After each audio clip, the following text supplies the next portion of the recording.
Antarctica has no official time zone.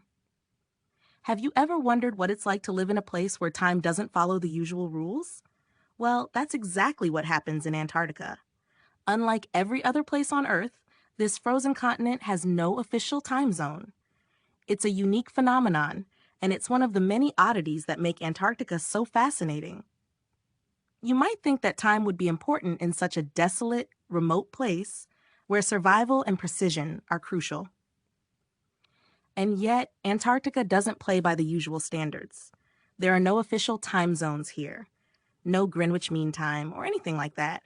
Instead, the time used by the research stations depends on something else entirely: supply routes. You see, stations across Antarctica are supplied by ships and planes that come from different parts of the world.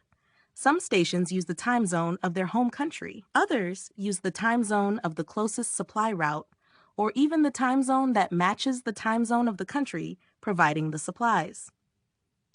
It's a bit of a logistical puzzle, really, where the idea of local time is completely dependent on where the supplies come from and what works best for those who are living there. Think about it.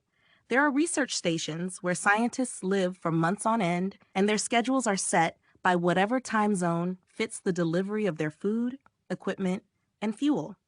For some, this means adjusting to a completely different rhythm than what they would experience if they were back home.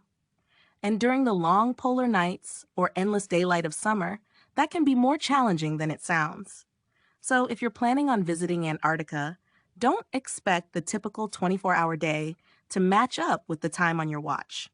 Depending on which station you're at, the time could be anything from New Zealand Standard Time to Chilean time, or even time zones far across the world.